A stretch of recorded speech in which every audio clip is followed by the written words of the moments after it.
Hi, good afternoon, everybody. Sorry. Okay, I think we can get started.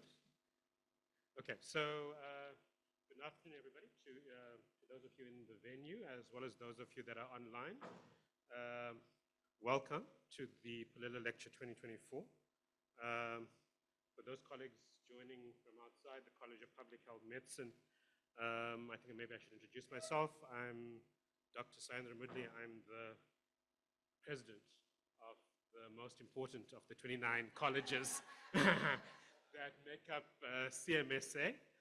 Oh, welcome, Johan. Okay, so I think that comment is a bit tongue-in-cheek, but I think it's fair to say that the specialty of public health medicine, if appropriately harnessed, has the potential to make a massive contribution to strengthening health systems and improving population health in South Africa. And I think that really goes to the heart of the Pholela Lecture, the eponymous lecture of the College of Public Health Medicine. And we named the lecture Pholela after the Pholela Health Centre in KwaZulu-Natal, which is a symbol and standard for health systems responsiveness to the needs of communities and predicated on a population health perspective. So welcome again, colleagues, in the venue here at CMSA Rondebosch and online to the Pholela Lecture 2024.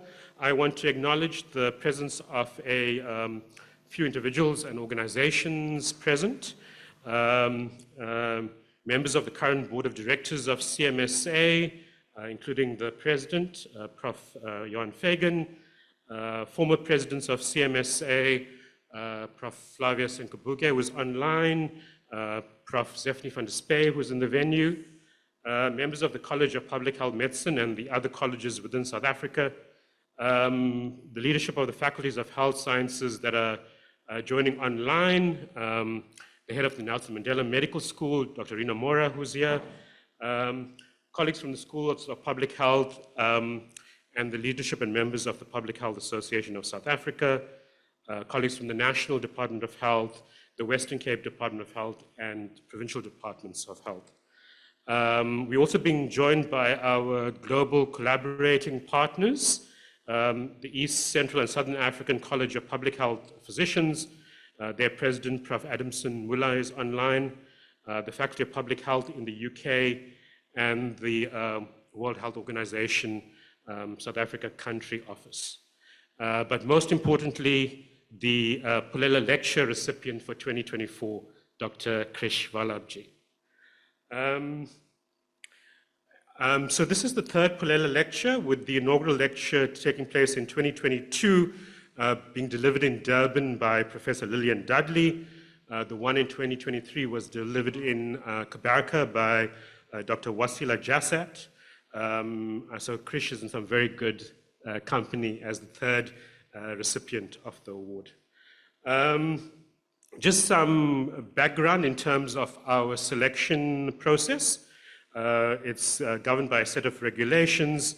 The Pholela awardee must be a fellow or associate member of the College of Public Health Medicine or an equivalent specialist body internationally who is either internationally or nationally recognized for their health systems work and contribution. The process, we have a subcommittee within the college that identifies appropriate candidates and sends council a list of 3 to 5 nominations. The council of the College of Public Health Medicine then selects the awardee from that list, and the choice of council is then submitted to the chairperson of the Education Committee of CMSA for the final approval. So being awarded the lectureship is a recognition by one's peers of outstanding work in public health medicine, and I can't think of a more deserving recipient than this year's awardee. And I would like to call the Vice President of the College of Public Health Medicine, Prof. Tracy Naledi, who has worked for many years with Krish, to formally introduce him. Thank you.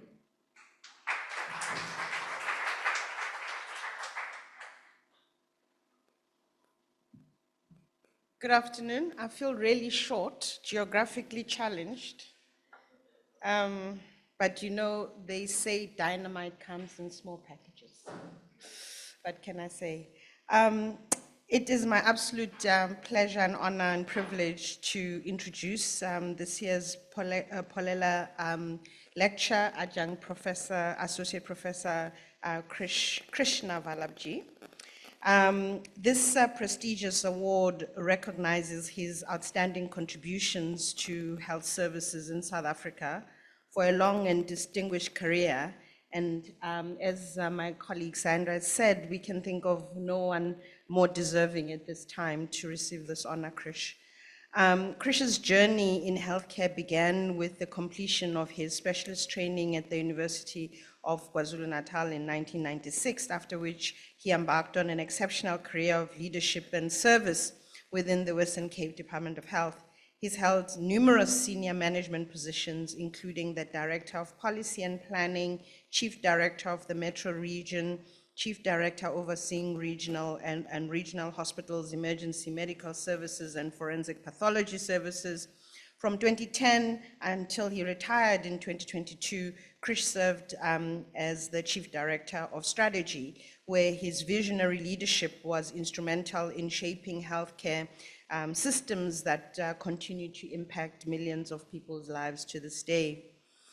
Beyond his professional accomplishments, Krish Vallabjhee embodies a commitment to lifelong learning and personal growth. In 2006, he earned an executive MBA from UCT's Graduate School of Business, where he was also awarded the Fulton Trophy, a testament to his determination and ability to inspire others. His contributions have extended far beyond the walls of health facilities and health departments and government departments.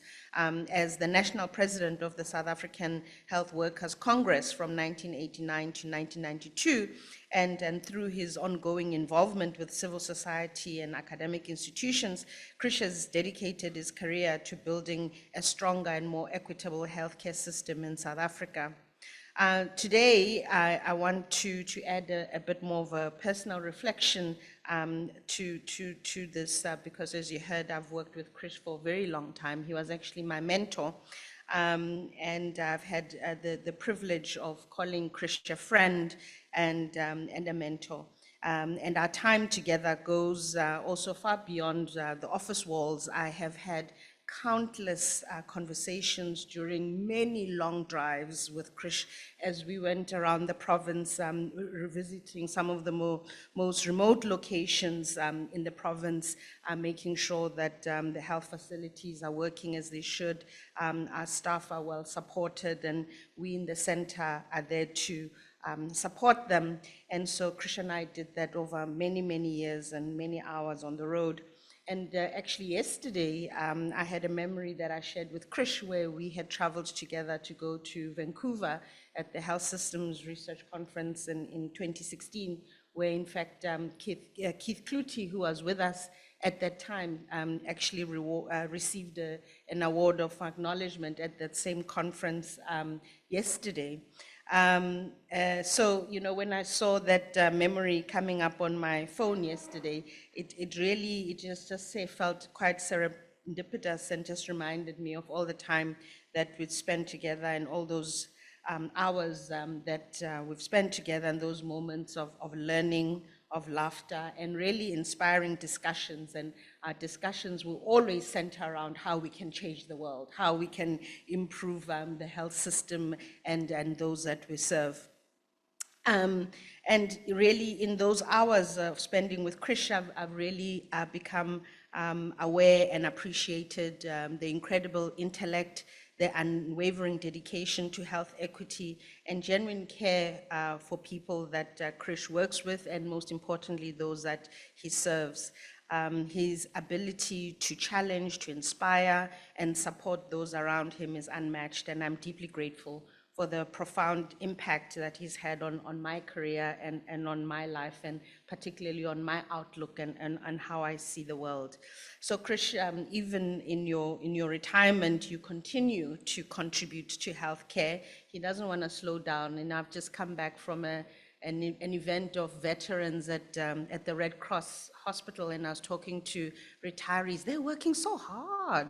I'm like, oh, you guys, no, we want to retire and chill, and you all are still working so much. But I understand when you are actually retiring, you want to work more for some reason. I don't know why. And so Krish has continued to work even post his retirement, really contributing to shaping the country's district health system, and has developed the strategy for the DHS and also for hospitals for 2024 to 2030. And I'm also very honored and proud that Krish is at GCT is one of our Adjunct Associate Professors within the Health Systems and Policy Division. So Krish, your dedicated leadership, your friendship has really made a mark on not just me, but many others. And we're really honored to celebrate your achievements and learn from your insights today. So ladies and gentlemen, please allow me to welcome Adjunct Associate Professor Krishna Vallabjhee to deliver the lecture. Thank you.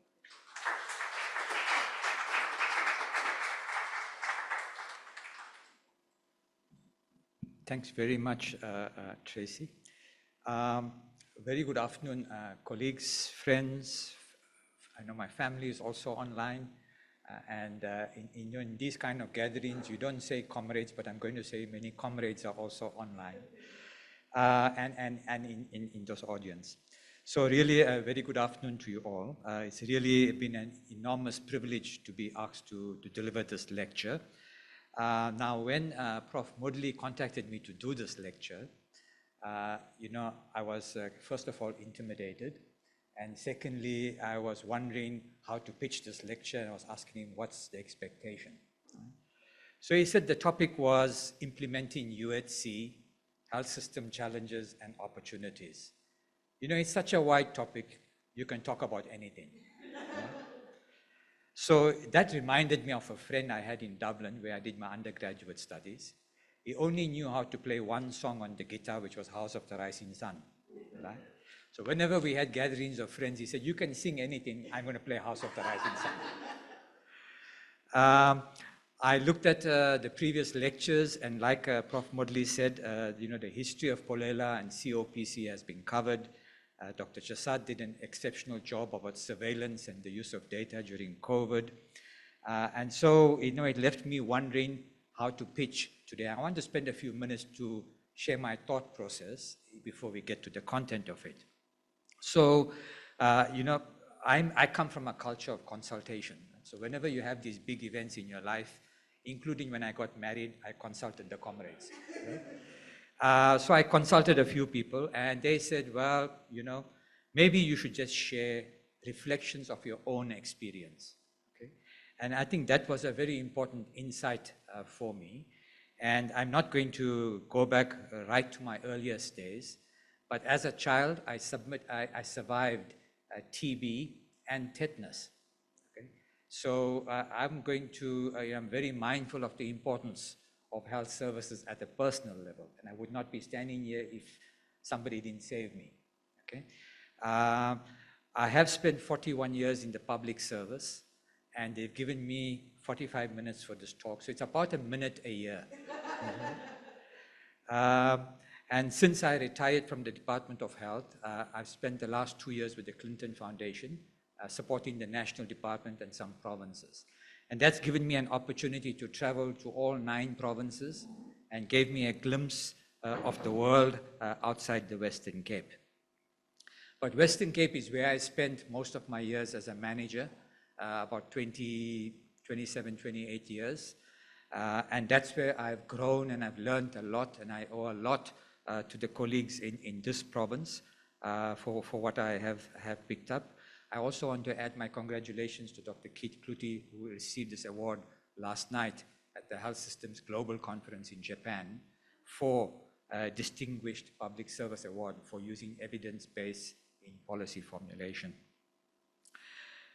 Tracy mentioned about my extracurricular activities in the 1980s, and being part of the South African Health Workers Congress and other progressive health formations.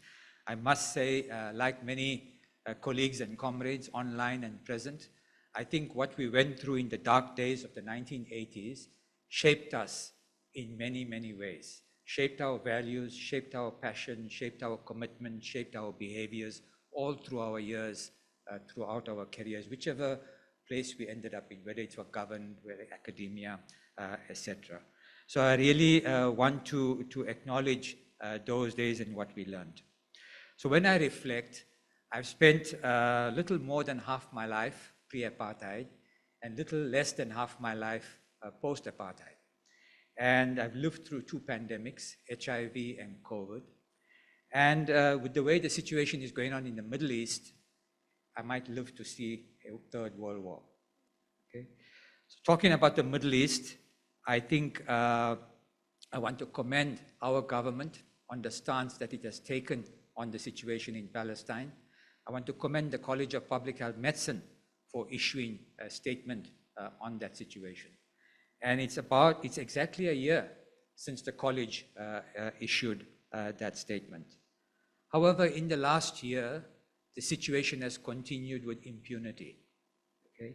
And it's very difficult to find the words to describe what is going on in Palestine and now Lebanon. Words like calamity, catastrophe, war crimes, genocide, sheer barbarism, call it what you will. It appears on our screens every day, and it's very difficult not to be emotionally distraught, not to be agitated, to do something about the situation. And I would implore on the South African government, and in fact the College of Public Health Medicine, and all of us as individuals, to do more, to take a stand, to call it out. Because if we don't, our silence is complicity. Our indifference is complicity. So I will leave that there and not go more into it, but I think it's a very important issue. It might leave some of you feeling unsettled, uncomfortable, but it's a small price to pay compared to what is going on in Palestine. Now, to come back to the topic and how to, so the next challenge was how to be comprehensive, because the health system is so complex and there's so much in it, and you know it so well. Because like me, so many of you have been immersed in the health system for so many years. And you know the quadruple burden of disease. You know the escalation of non-communicable diseases, cancers, mental illness. You know the high burden of violence, gender-based violence, interpersonal violence. You know the issues of access versus quality. Right? And in fact, in a Lancet study of about 137 countries, the number of deaths owing to poor quality has now exceeded owing to poor access. So quality is a big issue. You know that. You know that people are the most important asset, and we must invest in our people. You know that there's a misalignment in our country between the production side of health professionals and the absorption side of health professionals, owing to budgets and retention and those challenges. You know advances in IT and technology hold great potential to do things differently. You also know that the costs in the private health sector need to be reined in. It's unsustainable. You know clinical governance at times in the private sector is not good.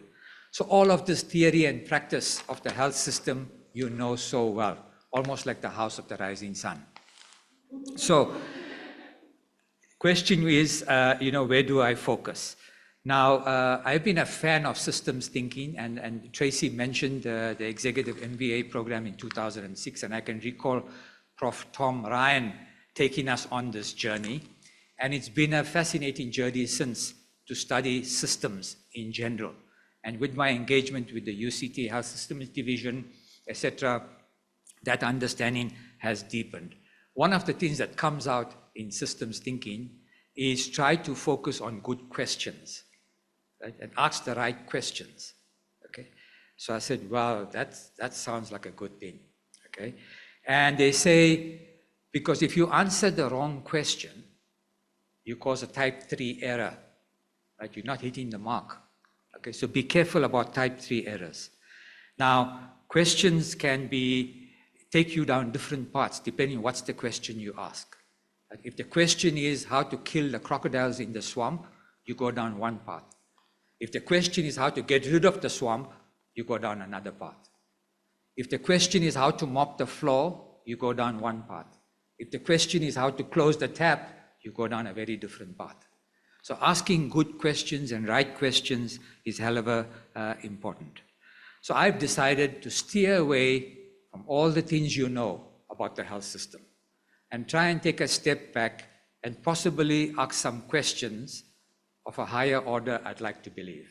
And I hope that would be appropriate for you too. Now, the questions I'm going to pose can be looked at different levels. It can be at the individual level, it can be institutional level, organizational level, or health system level.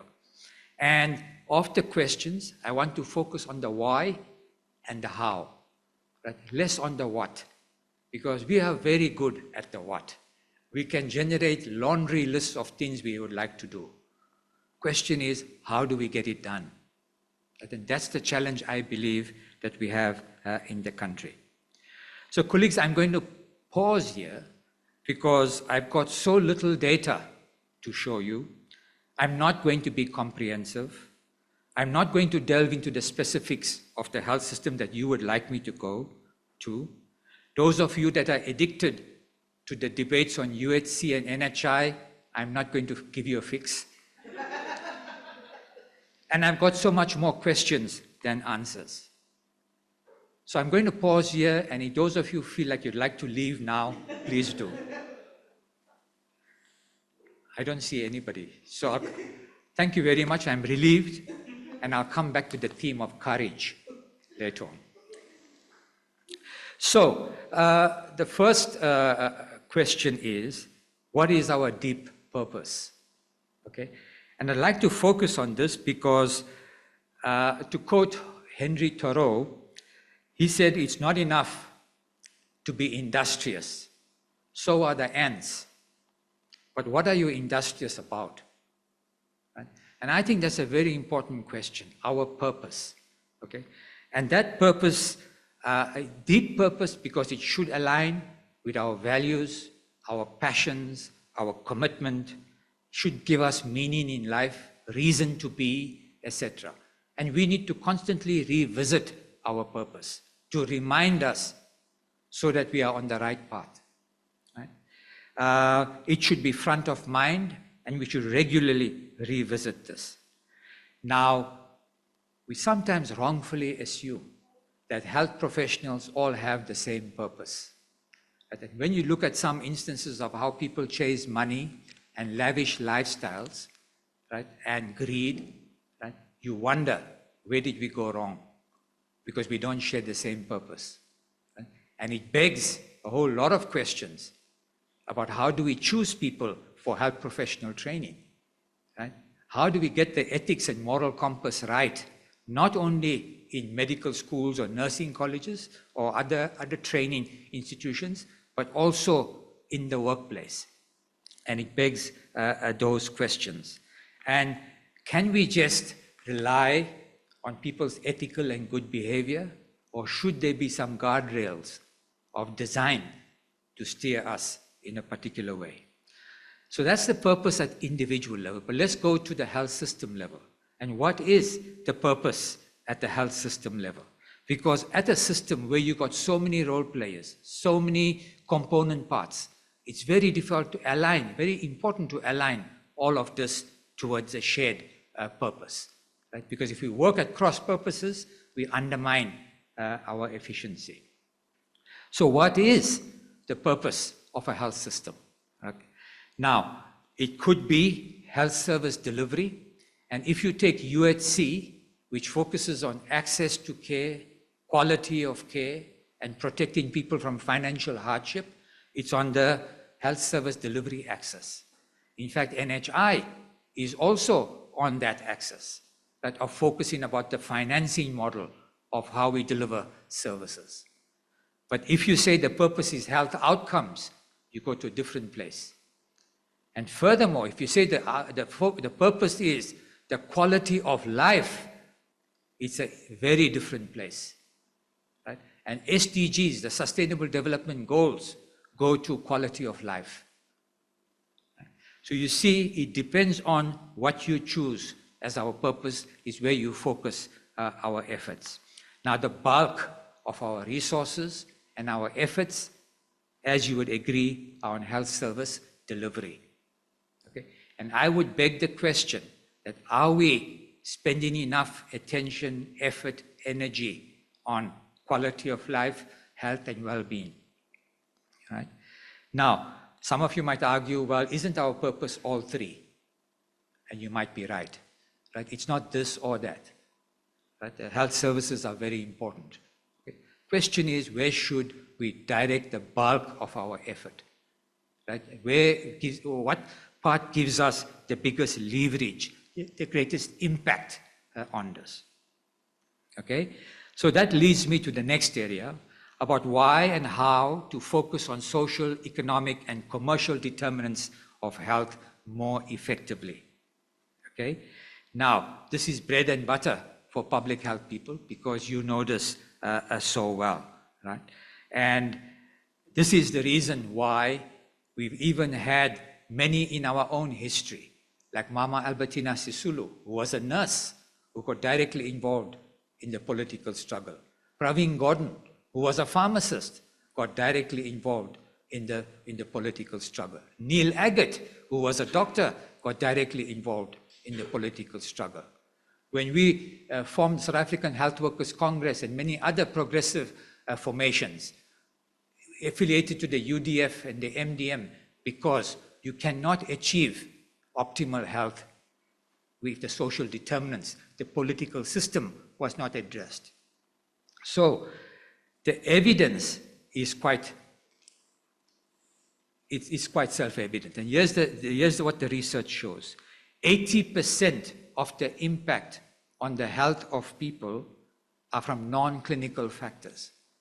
And 50% of that is from social, economic, and environmental. And another 30% from behavioral. So doesn't this beg the question? And for many years, for decades, it's been documented in this country that for the amount we spend on health, we don't get good outcomes. Many other countries who spend much less on health get better outcomes. And I'm wondering whether the answer lies here. We, as a country, are infamous for being one of the most unequal countries in the world. And the poverty, abject poverty levels are getting worse. Unemployment, unacceptable levels. Right? Food insecurity, hunger by the millions in our country. Right? So we have to take note of these determinants.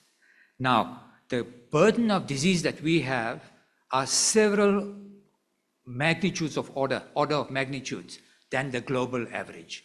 Whether you take HIV, whether you take TB, whether you take violence, that we are 3, 4, 5, 6, 7 times the global average. So we have a huge burden in this country. Right? Obesity is the more recent risk factor to public health. Right? And no prizes for guessing. A wonder drug has been discovered about how to lose weight. Right? And it's a multi-billion-dollar industry for big pharma. Right?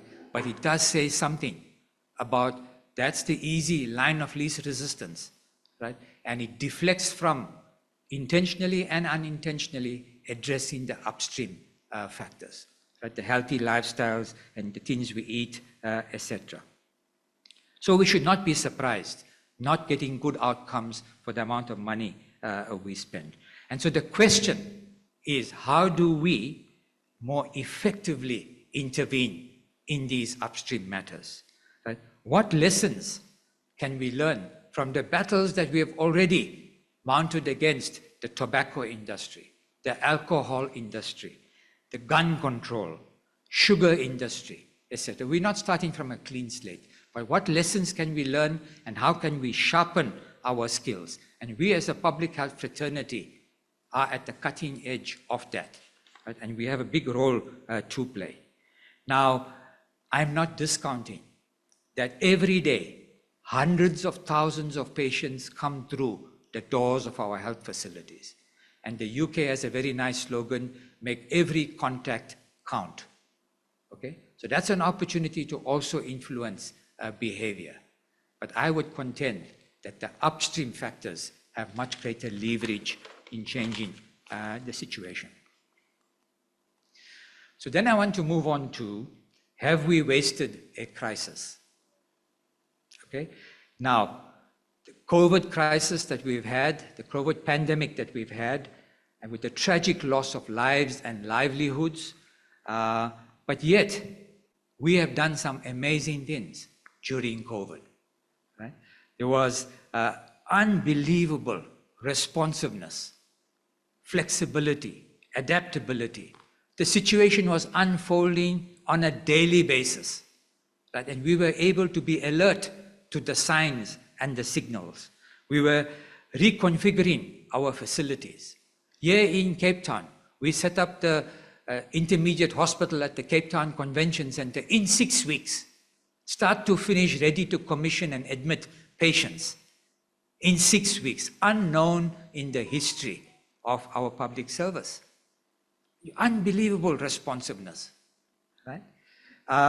We as a health collective provided the stewardship for the pandemic, right? We provided guidance to other other sectors, right? It was great using the evidence and the data to inform policy and practice, right? And we had ministerial advisory committees at national under the leadership of Prof. Marion Jacobs and Prof. Abdul Karim and others, and in local we also had advisory committees. So we harnessed the expertise that we've got, and we've got a huge reservoir of expertise in the country. And of course, we got some things wrong, but who in the world didn't? This was a pandemic. This was a situation unfolding. We need to be responsive. We all make errors, so we did, right? But it was really, if you take innovation, right? In the department when I was there, we had tens and dozens of IT innovations coming at us to say, use this, use that. We needed a system of how to manage innovations. And we created a vector program, and some of the colleagues here might know about it, where we were able to pull out diabetics, right, and preempt them decompensating so that we could get attention to them sooner. You will recall family members were not allowed to visit patients in facilities. So colleagues in Mitchell's Plain Hospital, etc., developed a system to communicate with families. Right? Amazing innovation. Right? Public-private collaboration. Right? We procured vaccines for the whole country as one. Right? And then we distributed it to public and private sector. Right? The community pharmacists, the retail pharmacists, they were licensed to vaccinate and vaccinated 8 million people. About 20% was done by retail pharmacists, right? The EBDS system, the information system to track coverage, right? The DATCOV system that Dr. Chasad spoke about in last year's lecture was a hospital system, public and private, so that we know what's going on at any one time, right? We were able to work across sectors and mobilize people across sectors, right?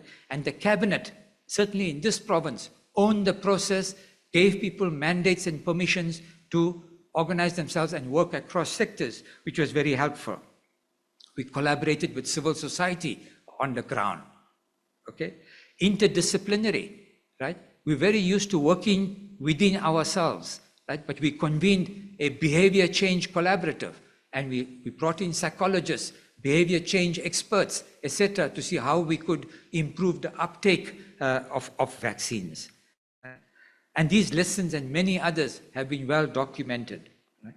Public health played an amazing role in every aspect of the response to COVID. That I can recall the days we were using modeling to try and plan for services, the outbreak response, surveillance data, etc., etc. Okay? It was like we got a big steroid injection. Not the small 2cc, the big 20cc right in our butt. Right, that jolted us to another level. The question is, what were the ingredients? right, that got us to work that way? And how can we learn from that and sustain that? Or are we going to wait for the next steroid injection, be it another pandemic or climate change, etc.? And do we just revert to pre-COVID ways of behaving? We go into our own corners, we just do business as usual, we in fact end up in courts fighting each other, etc. Okay? So these are very important lessons, and we run the risk of wasting the crisis, right? Because it's like jelly. We get jolted, we got a lot of dynamic energy, but if you leave it for too long, it sets. And then it becomes very hard to change. So then I want to move to how do we harness the power of systems, okay? Now, the theory of systems is that 1 + 1 gives you 3, okay? The whole is greater than the sum of the parts, right? And that's easier said than done. It rolls off the tongue easily, but in practice, right, we have a tendency to go into our different parts, into our different corners. We have a tendency to work in silos, right? In the public service, I suppose all organizations, we have a tendency to look at the boxes on the organogram. We don't look at the spaces between the boxes and how we can connect that. And that's where the power lies. The power lies in connection, in collaboration, in coordination. That's where the power of the system lies, right? And that's where we must harness to get better effect, okay? I think we should get into the habit of using different lenses to look at situations. Whether it's a patient complaint, whether it's violence, whether it's teenage pregnancy, obesity, yes, use different lenses. Use a systems lens to understand who are the actors, what are the dynamics, what are the relationships, what is the purpose. Use a human rights lens to say in all of this, whose rights are being trampled. Use a social justice and equity lens to find out what does this mean for the most vulnerable people? How does it impact on their lives? And as you know, every time we have adversity, the people that are worst off are the poorest, the most vulnerable. So we should train ourselves to use these different lenses. Right? Governance in a big system, in a complicated system, is key. Getting that governance right is a key lever. Governance meaning, how do we harness the collective efforts towards a common purpose? Right? That's what governance is. Right? Now, the ASAF report, the Academy of Science report on good governance in health management, okay? Excellent report, very well researched, and really congratulations to Prof. Dudley and the team. Right? It's there, but we're very good at putting out reports. Right? We've done many of those. The question is, how do we do something about it? Right? In all of this, building trustworthy relationships is key. That's the currency of the 21st century. Right? How do we invest in relationships at all levels, vertically, horizontally, internally, externally? Right? And you know, some authors say trust is like air. Okay? When it's there, no one notices. But when it's not there, everyone notices. So trust is so important. Right? In this province, we took 10 years to finalize the bilateral and multilateral agreements between the department and the universities. It says a lot about trust. Okay? It took us so long to dot the I's and cross the T's. Right? And this being one of the better performing provinces. Okay? So trust is such an important issue. The last elections was an indication of trust breaking down in the previous ruling party. Right? So these are big messages. Right? And of course, rebuilding trust is very possible, but it requires integrity, it requires commitment, it requires transparency, it requires sharing information, it requires relationships. Okay? So, and the other thing about systems is we have a tendency of wanting to be linear.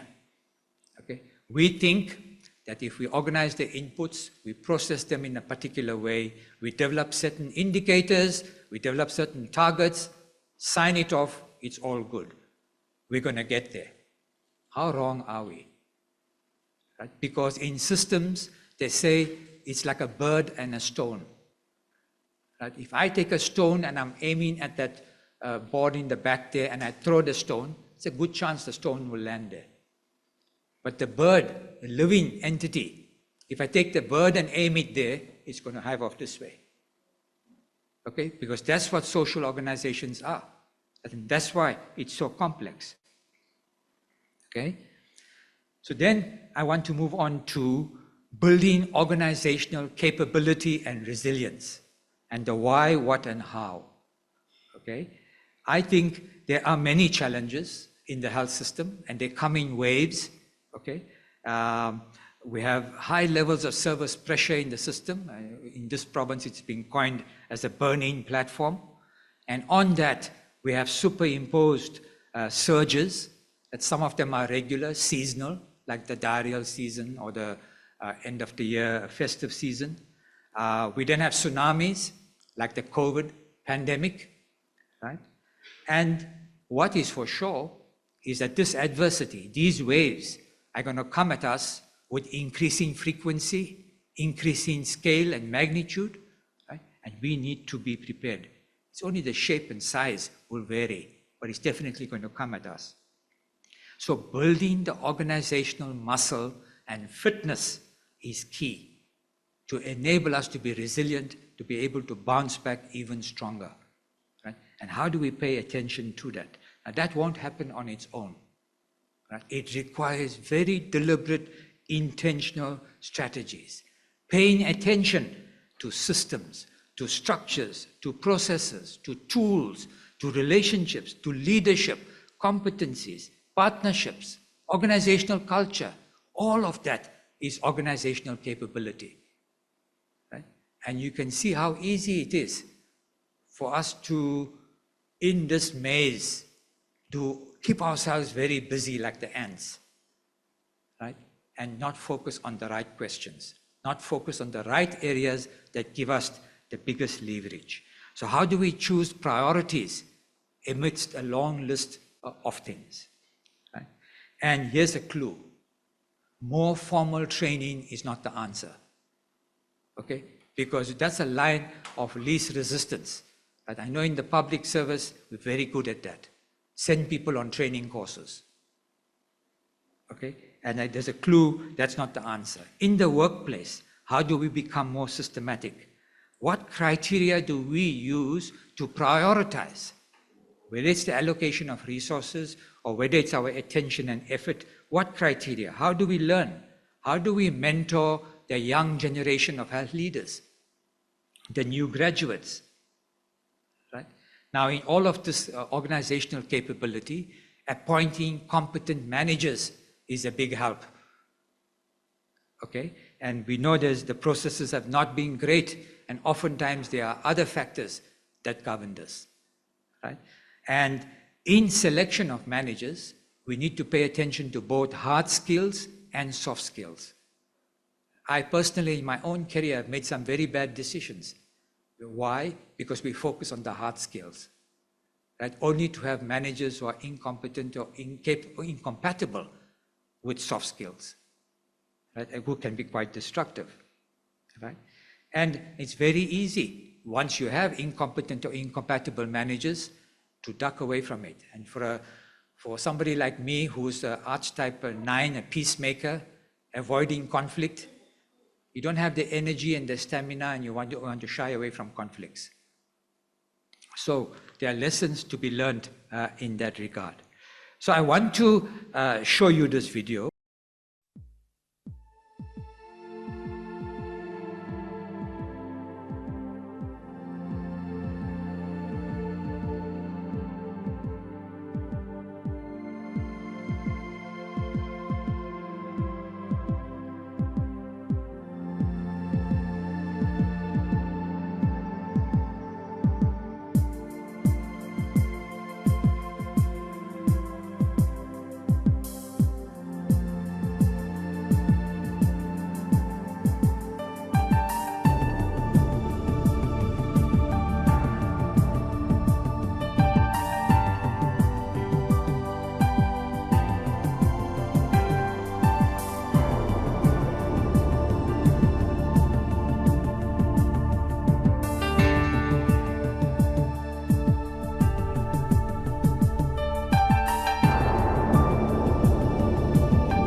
And, you know, the lessons I glean from the story is the power of being organized.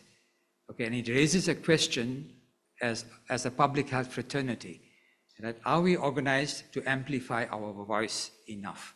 Because there are many vested interests that we need to find, big forces that we need to fight against if we want serious change.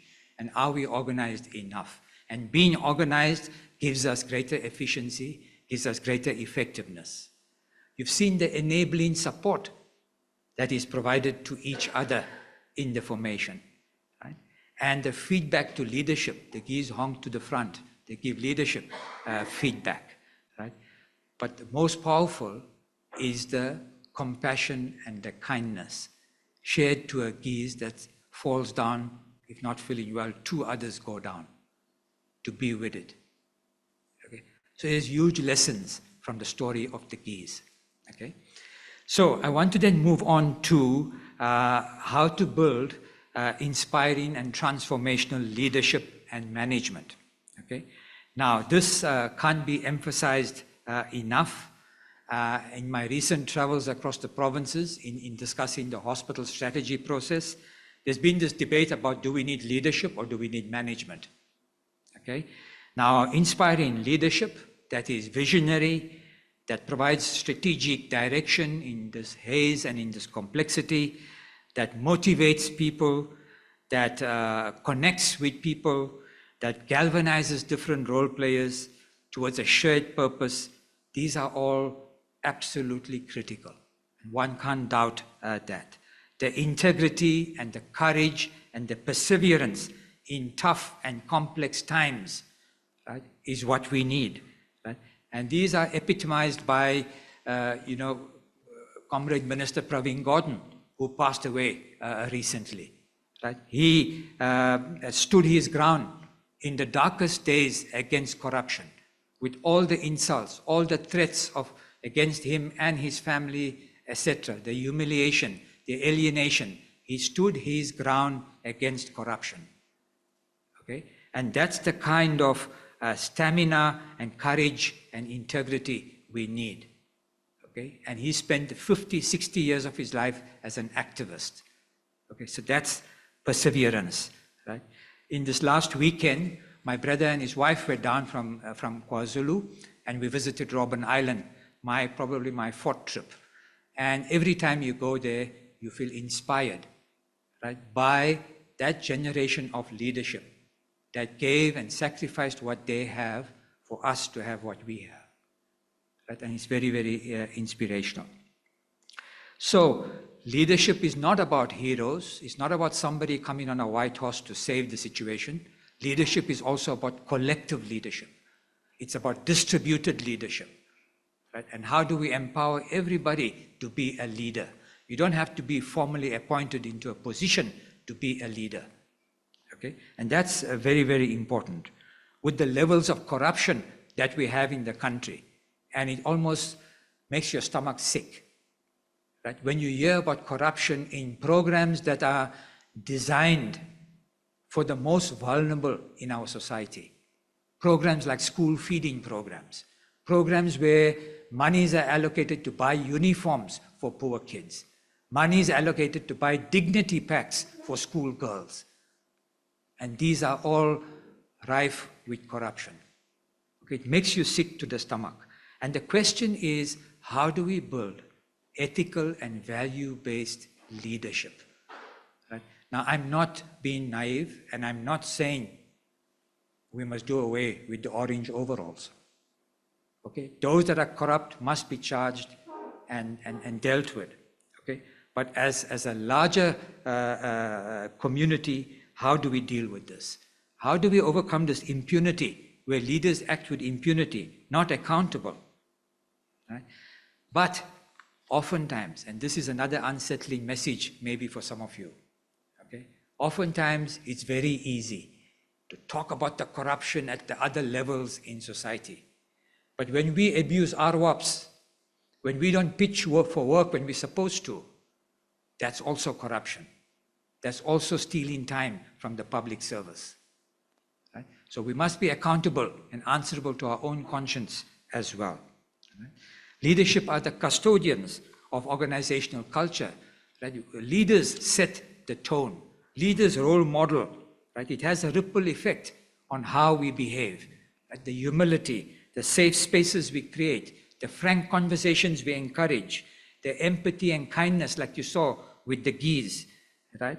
And how that's all in addition to the hard skills of navigating through difficult times.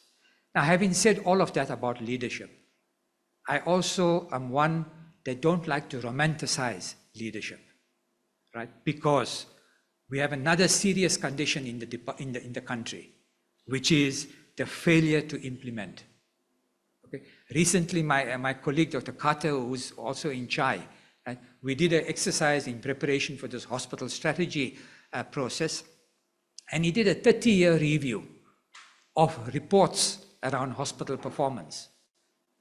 Okay, and there's a litany of reports with recommendations, right? And one common theme comes through: the failure to implement. Right? So it's a serious condition. And for implementation, we need hardcore managers to get things done. Okay, the planning, the prioritization, the resource allocation, the follow through, the tracking progress, all of those things. We need hardcore management. So this binary thing about whether we need leaders or managers, we need both. Right? And managers should also be leaders in themselves. Okay. So then I want to move to how do we deepen learning in the health system. Now here's another disturbing thing. In my travels across the provinces in the last 2 years, I have heard so little about learning. I've heard so little about learning. Right? Learning equates sending people on training courses. Okay, and that for me is very concerning. Okay. We did a survey recently at the request of the National Department of Health among CEOs of tertiary hospitals and quaternary central hospitals, and majority of them well qualified. Right? They're health professionals, they've got MBAs, the qualifications are there. Right? So it's not an issue of not being qualified. Right? So I've also been party to conversations where senior managers are questioning the impact of training. So we send people on training courses. What impact does it have? Why aren't we seeing the difference? Now, some in the academic side might argue, well, is there any prizes for guessing? The systems are broken. Right? So they can't do better. Right? And I fully take that point.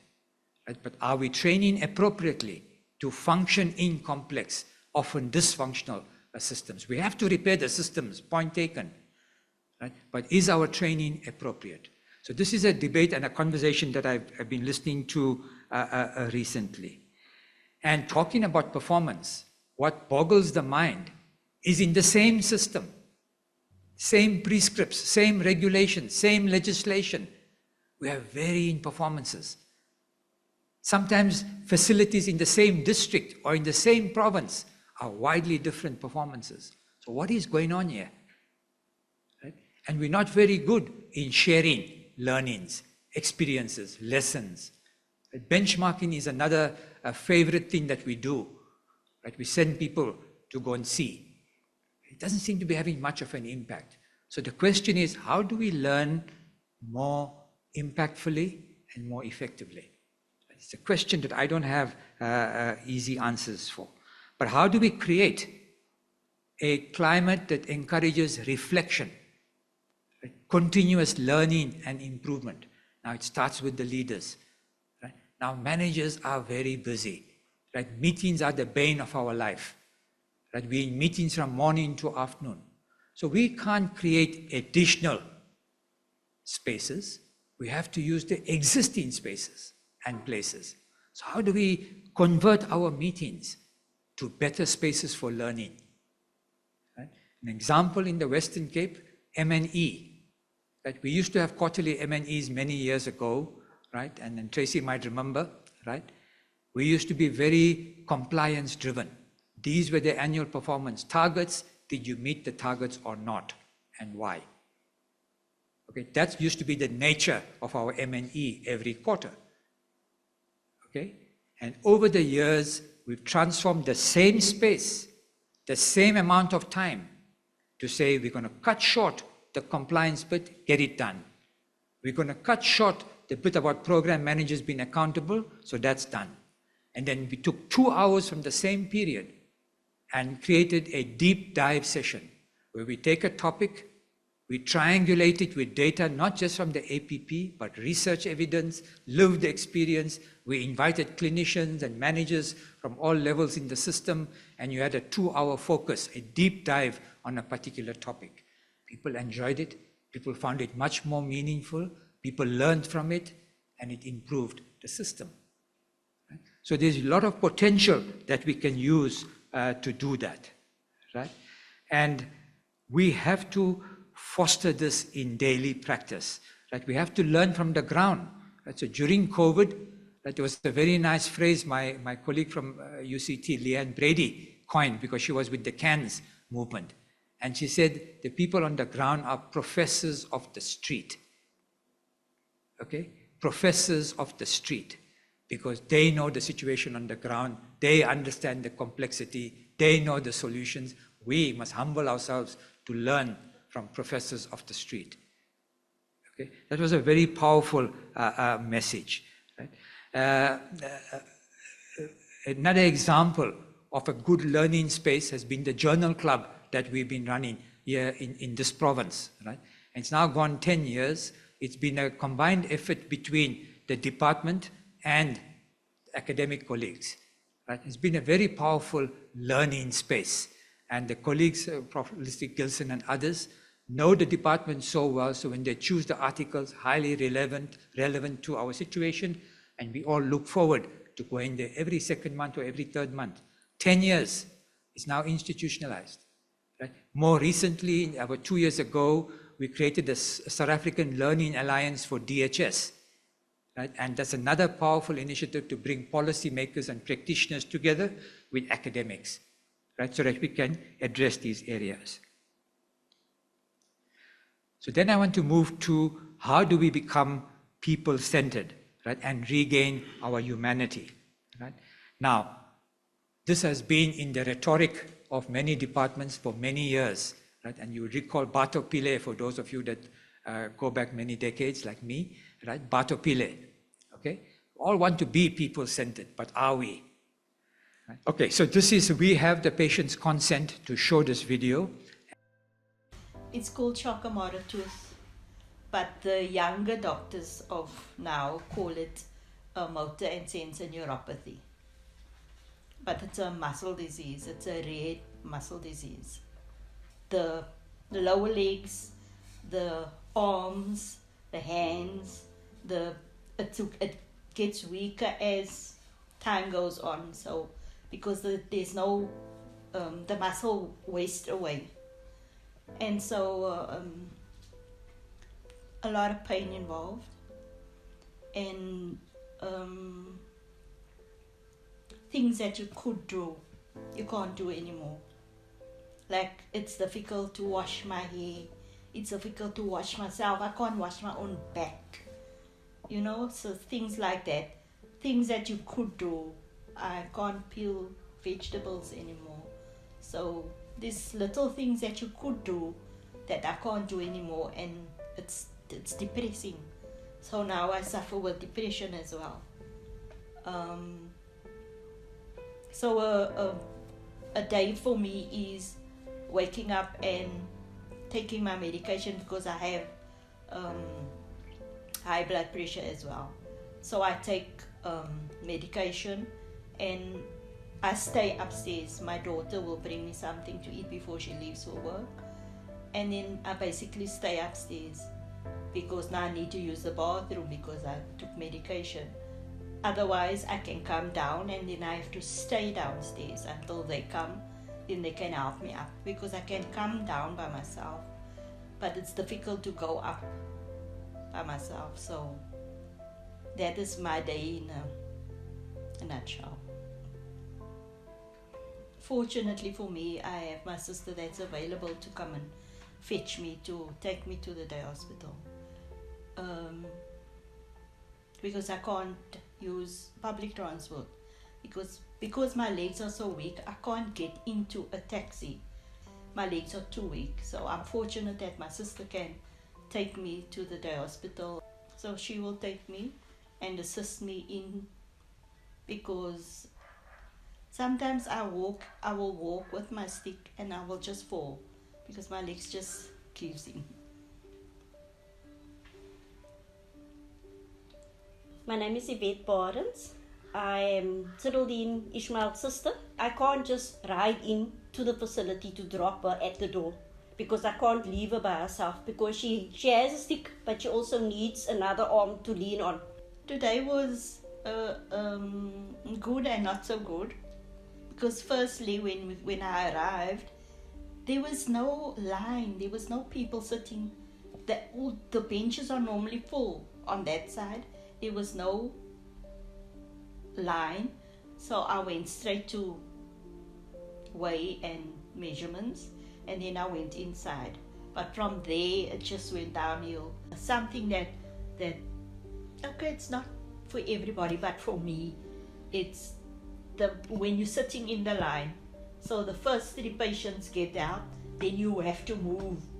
But now for me to get up and move, now it's terrible to have to get up every time to have to move a seat. It's tiring, it's exhausting, but I guess it's part of your journey to the day hospital. And I had to sit there on the other side without knowing where my folder is. Then eventually the clerks discovered my folder, and then I just had to sit and wait.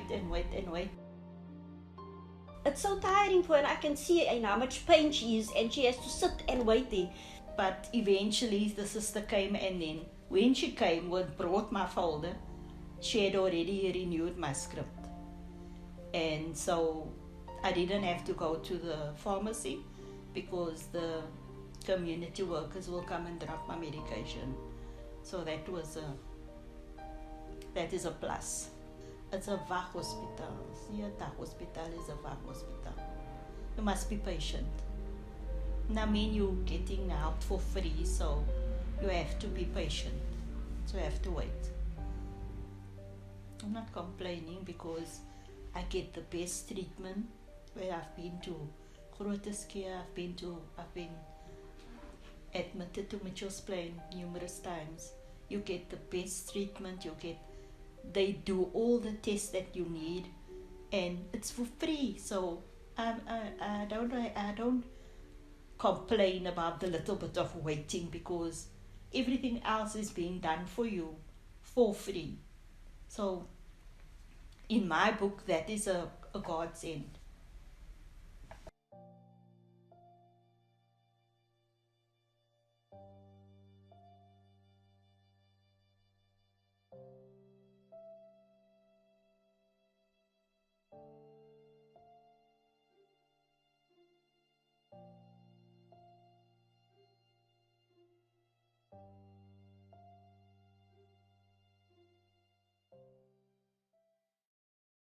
Colleagues, it's very powerful to see a patient talk about their experience, and much more powerful than I could describe it in words.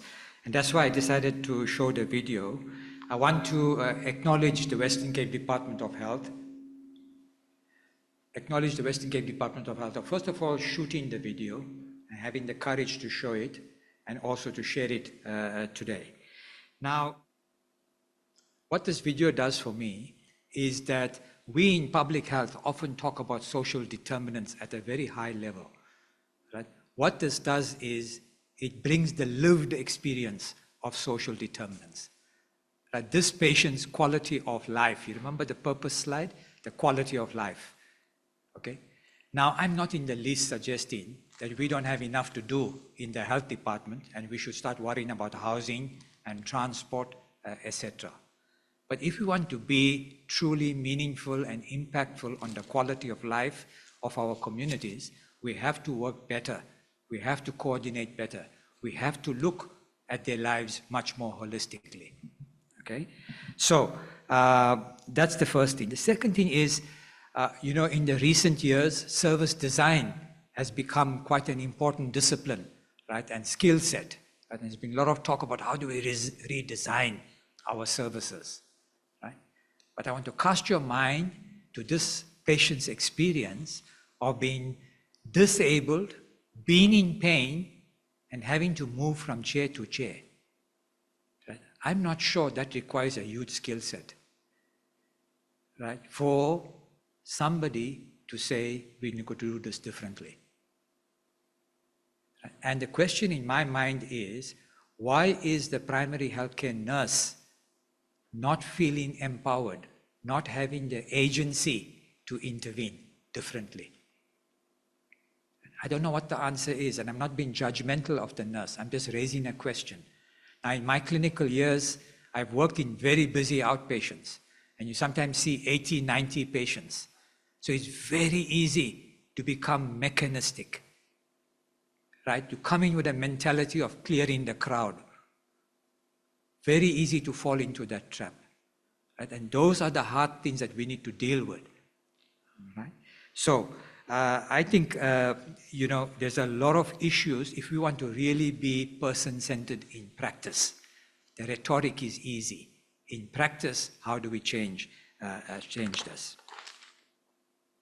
So I then want to touch a bit about how do we regain our humanity, which is linked, right? Now, George Bernard Shaw said that now that we've learned to fly in the air like birds and dive in the sea like fish, only one thing remains: to learn to live on earth like humans. Okay, very powerful, right? And I think it has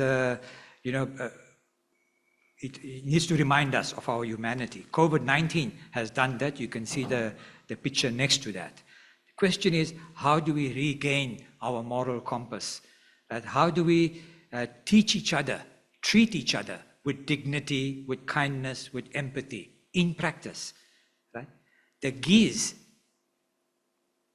can show us a lesson or two. They almost seem to have an unwritten SOP how to do this. Right? Or is it in their value system of how to do this? Right? And I think it's an important reflection. Okay? And AI, colleagues, I know there's a lot of talk about AI, and of course it has huge potential, but AI will not replace the human touch. AI will not replace the connection between people, the emotional connection between people, the need for compassion, kindness. AI is not going to replace that.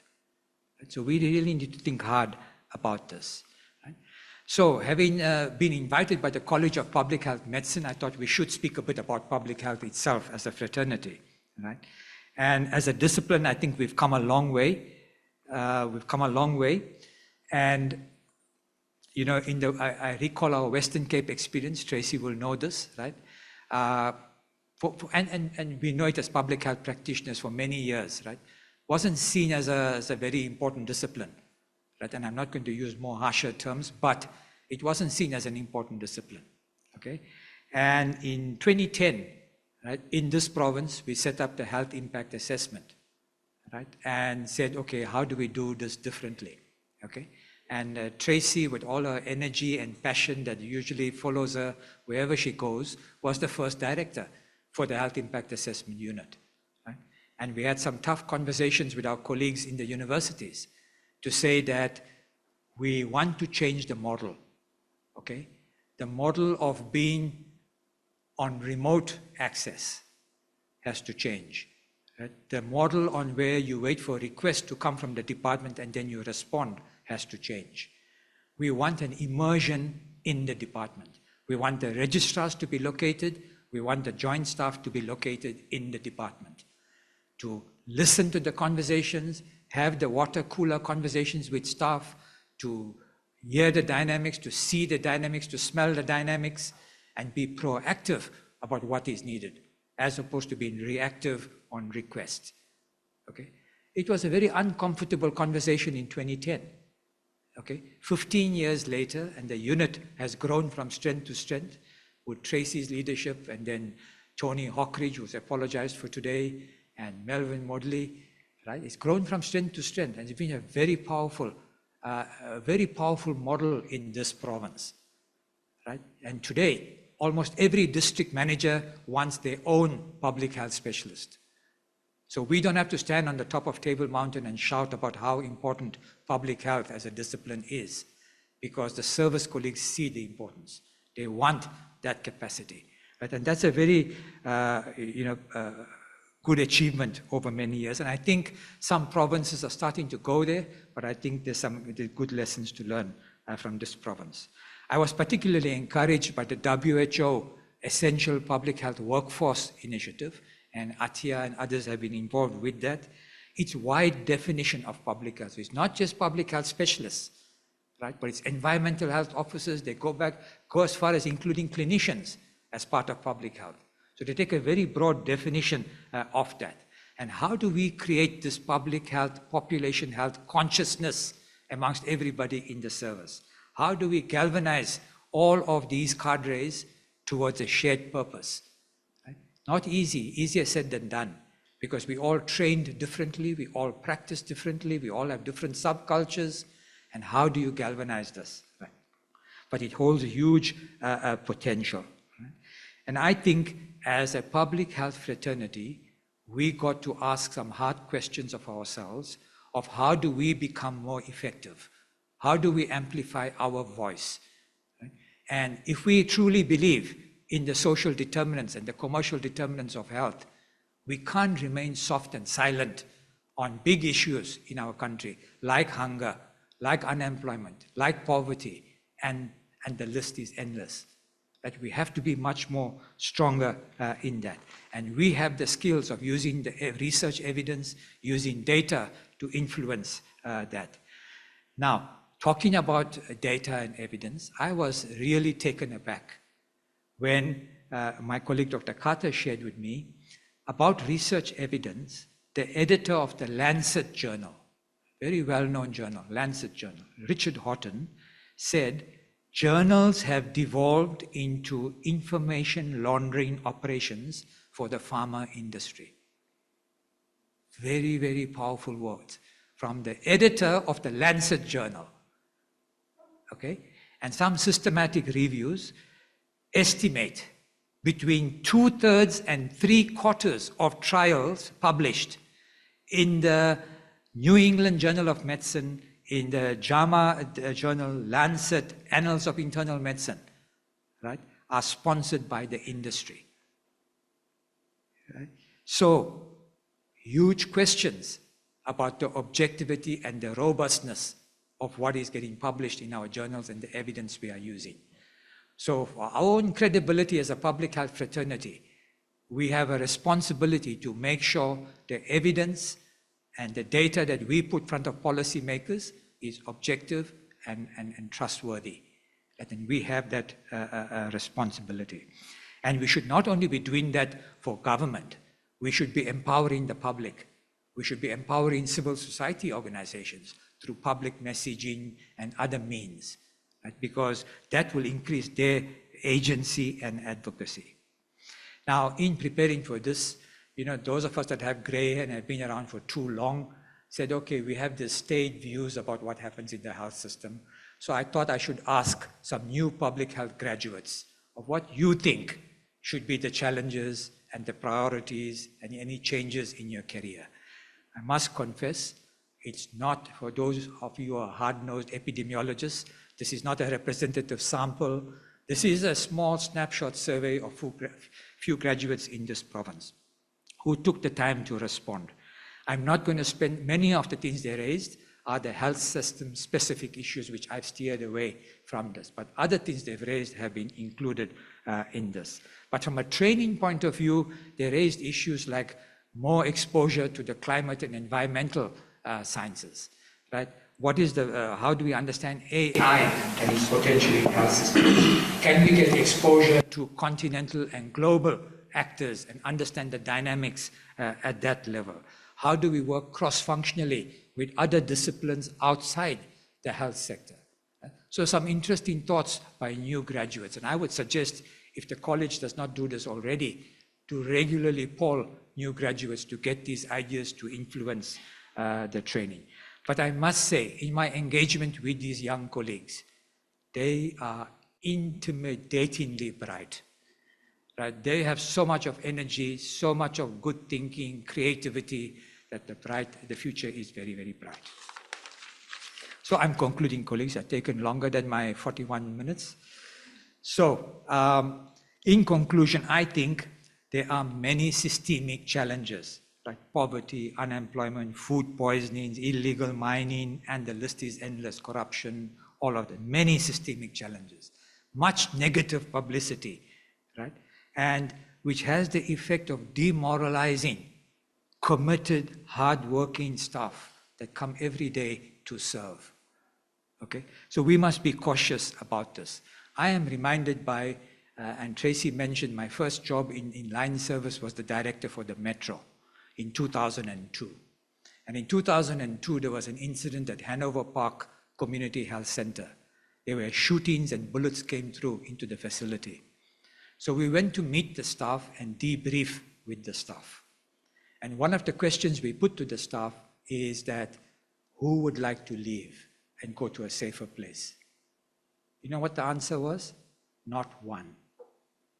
Not one of the colleagues chose to leave the facility. They just wanted some safe measures to be put in so that they can continue to serve. So the point I'm making is, we've seen in COVID, heroics by staff, right, who've done all kinds of great things, right? So people work at great odds, right, to try and do their best they can, and oftentimes systems are suboptimal, right? But for those people, right, and I don't blame them when they become nauseous, when they hear managers talking about be more resilient, right, or get more value for money, or be more efficient. Right? Now, none of those things are wrong. Of course, we have to be resilient. Of course, we have to be more efficient in these austere times. Right? But as senior management, we have a responsibility to be supportive of those staff, to go down and understand their context, to listen to their challenges, to be responsive and provide solutions, and to be reciprocally accountable to them and to their communities. Not only them being accountable to senior managers. Okay, so I think that is quite important. And so when you juxtapose the systemic challenges we have on the one hand and the many good people and practices we have on the other, the huge reservoir of talent and expertise we have in the country, right? We must be cautious about the negative narrative, right? Which is very easy to think all of the health system is down the drain. Okay, there is many good things that we have, right? And we must be able to take the long view, right? Take the long view. And a long view does not mean we don't act with urgency. That if we act with purpose, we act with commitment and act with urgency, we find the right levers in this complex system, we get the right priorities, we can make a huge impact and have a health system that we can all be proud of. So this is a picture, colleagues, and yesterday I received this picture because, you know, Google taps your life forever, right? So they sent me this picture yesterday because it's 11 years to the day, okay, that two friends, Gitish Solanki and Sivan Maslamani, and myself walked in Nepal, okay? And this is the Torangala Pass, 5,400 meters, okay? That's the same as base camp in Mount Everest, okay? And it was really out of my comfort zone, okay? Very out of my comfort zone. And it was absolutely freezing. Right? You can see the ice there, absolutely freezing. And I'm not going to say this too loudly, but some body parts disappear. It's so cold, okay? And thank heavens, temporarily, okay? But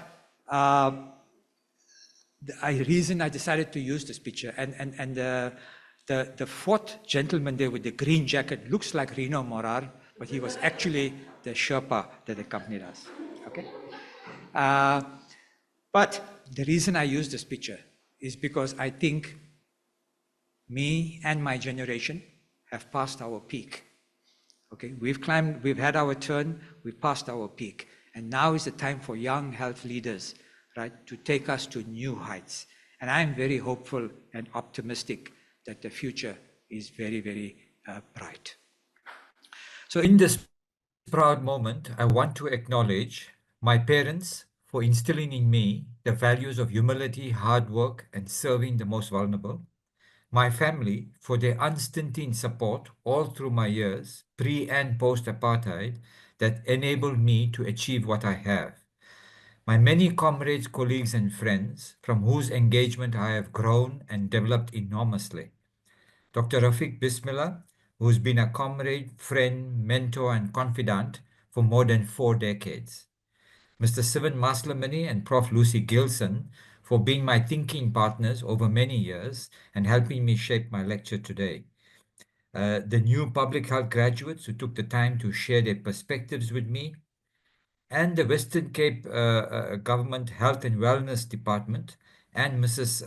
Isaacs for sharing her patient experience.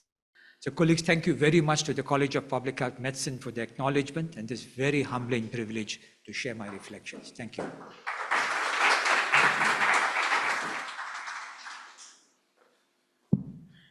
Thank you, Krish, and you've given us so much food for thought. The good thing is we do have some time for reflection, but I think let's just start with sort of an official presentation and a gift from the College of Public Health Medicine.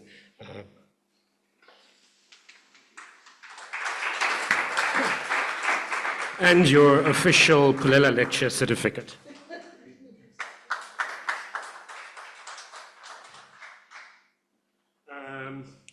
So we try to do this hybrid session today, and all of our panelists that are going to reflect are all online. And Dr. Atia Mosam is going to facilitate the online panel where the colleagues are going to reflect on Dr. Vallabjhee's presentation. Are we ready to hand over to Atia? All right, thank you, and hi everyone. Thank you, Krish. I think that your presentation and your talk was quite a thorough unpacking of what it means to be in public health. The deep concern with human rights, social justice, and equity, recognition that health is political, and I think conjoined with sound technical skill and expertise, and ultimately underpinned by ethical leadership and the so-called soft skills. It wouldn't be public health if we didn't have a conversation about something. And so I'm very glad to have with us 4 very esteemed panelists who will be unpacking a little bit of what Krish has said, but bringing their unique lens of the health system into this conversation. For the purposes of time, I'm going to go through all of the bios briefly and then hand over to our panelists who will have 5 minutes each to give us their unique lens of the health system. So today we have with us Prof. Susan Goldstein, who is a public health medicine specialist and the division director for the SAMRC Center for Health Economics and Decision Science, Priceless SA. You may have all known her as someone who worked at Soul City for 22 years, communicating about health with both adults and children. She has a special interest in research and using evidence to inform policy in areas such as health promotion, NCDs, immunization, and the commercial determinants of health. She's published widely and is on the International Monitoring Board for Global Polio Eradication, as well as the board for the South African Alcohol Policy Alliance. We are also happy to have with us John Ataguba, who is a professor of health economics and the Canada Research Chain Health Economics at the University of Manitoba, Canada. He's the executive director of the African Health Economics and Policy Association and founding co-editor-in-chief of the SSM Health Systems Journal. He holds honorary positions, including extraordinary professor of health economics at the University of Pretoria and adjunct professor of health economics at the University of Cape Town. He has over 100 research articles and book chapters, and his work aims to improve universal health coverage and improve health outcomes across Africa. In addition, we are excited to have Dr. Francis Magombo, who is the Health Systems Coordinator at WHO Country Office in South Africa. He's a medical doctor with 29 years of experience in public health and health system strengthening. He's worked for WHO for the past 16 years as a health system strengthening expert, as well as during the COVID-19 health emergency response. He has postgraduate training in public health, health economics, and business administration. And then last but certainly not least, Professor Flavia Sengubuche is the Deputy Dean Stakeholders Relations at Faculty of Health Sciences, University of Pretoria, medical doctor by profession, public health medicine specialist with a PhD in public health and an MBA. She's the 20th president of the Colleges of Medicine of South Africa and the first Black woman to hold the position. She's recently served as the interim deputy vice chancellor for student life at the University of Pretoria and current chair of the WHO African Advisory Council on Research Development, president of Women in Global Health South Africa, and interim president of the East Central and South African College of Public Health Medicine. I welcome you all and thank you. From your bios, it's clear that you are all very, very busy people. So thank you for joining us today. And with that, I'm going to hand over to Flavia for her reflections. Thank you, Flavia. Thank you very much, Atya. And I really want to, firstly, for you to allow me in a special way to really recognize you, Krish. I feel so honored to even just add, even if it's a small cent to your extraordinary lecture that I really feel is a journey actually that mirrors our public health journey in South Africa and, dare I say, in the Africa region. And also, Atya, allow me to just recognize the stalwarts who are all here of our fraternity and also our public health family. And it's just such an honor for me to really share the stage with this esteemed panel. My reflection is really going to be very much in a sense of pondering. And I think, first of all, I've always wondered, when we talk about public health, what does success really look like? I think we've had so many definition of what success looks like, but being part of the team that Professor Lillian Dudley led on the ASAF report for good governance, one of the main and the first recommendation was this clear public value mission. And in essence, we have to define it for ourselves in the entire health system, what this vision is going to look like, because the reality is that we are working in a space and place where we all have different different ways of defining what that success looks like. And I think it's so critically important as well, Krish, what you said about the organization. Are we organized enough? And if we have a redefinition of what the success looks like, that then gets us to redefine what this framework should be. Should we be relooking at the health system and its shape and its form? However, however bold enough a reflection that would be, I always say that it is important for us, after we've done so many things, to have these moments of pause and reflection, because one of our realities in the health system is that we are working with an exhausted staff. Our human resource capacity is exhausted in the many, many layers that they face. And sometimes I've always said to our human resource colleagues that sometimes you don't need leave that is family responsibility or vacation. You just need a leave of 2 days just to pause, just to reflect, just to pull yourself to yourself and gather yourself to yourself. And I think that brings us to the last comment, which I really absolutely liked, Krish, about, the stamina and perseverance. And I think we don't talk boldly enough about the leaders who found themselves, and you've talked quite passionately about the leaders who stood against the grain, but we need to talk about the woundedness of those leaders. These leaders are exhausted, and we have to talk about the exhaustion of that stamina. We have to talk about the exhaustion of that perseverance and the wound that comes with that stamina and perseverance. And so what does this circle look like that will protect you when you are a leader, that will stand with you? Because most of those leaders, when you even read their bios and even just have private conversations, they will tell you that when the heat is on them, one of the things that really stands out is the loudness of the silence. And so in essence, we need to be bold enough to create the circles and these safe spaces for people to really put their hands up, to lead and to persevere and to have that stamina. And I think I want to just end off by really just acknowledging the fact that, empathy and kindness has got to be very intentional. A friend of mine who was the former president of the Health Professions Council years ago said to me, Flavia, there will come a time where we have to teach empathy and kindness. And I thought, what do you mean by that? Surely we embody it. And so we have to be, especially as academics, we need to be reflective enough and actually put it in our curricula and say, this is what kindness looks like, and this is what empathy looks like.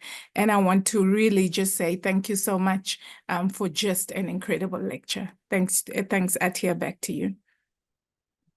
Thank you, Flavia. That's a really lovely reflection. I think many of us were trained in a culture that did not reflect empathy. And I think I see Rafiq also has commented about training and selection. I think that is a very important point to consider as we go forward. Having said that, I'm going to now hand over to our next panelist, who will, and I have forgotten who that is. 1 second. Sorry, that is Prof. Susan Goldstein. Suze, over to you. Thanks very much, Atia. I'm really honored to, and I'm at the risk of repeating, I'm sorry to repeat it, but to be asked to reflect on Krish's fantastic service, wonderful commitment. Krish and I are of an age, and I think that, and I noticed Rafiq and a number of other colleagues on the line, we came with a very special and different way of looking at things. But what I want to really talk about is to emphasize the issues around what is now at last being recognized as the commercial determinants of health. We've got such a poor record of probability of dying before 70 years. We're worse than Ethiopia, if you can believe that. But what have we done to prevent and promote ourselves? And I think the problem is really focusing on tobacco. We're still fighting. And the new laws have been referred back to NEDLAC, alcohol, ultra-processed foods, fossil fuels. We really need to think very carefully about how we structure, and we need a structure to deal with these things. At the moment, there are no structures. We've been talking about them since when I started studying 40 years ago. So I think that we really need to think about structure, and we need a paradigm shift. We are in a different world now. We're in a world that is not sustaining itself. We're in a world that really is going to overheat within a couple of years. And we need to think about which health systems we think are actually sustainable and aim for those, not aiming for the systems that are in the UK or the systems that are in the US, because those are not sustainable systems. And I just want to end off by thanking Krish for the lessons from the geese. But I think we need to learn lessons from these industries that are harming our health. They talk to each other all the time. They network all the time, and they have very strong structures to make profit out of their harmful products, which is their right. We need to have better structures. We need to network much more, and we need to speak out much more about how these things are harming people's health. And I think I will just stop there. The only thing I did want to say is the health system is not the place where health is generated. Krish made that very clear, and I just want to emphasize that the health system is not the place where health is generated.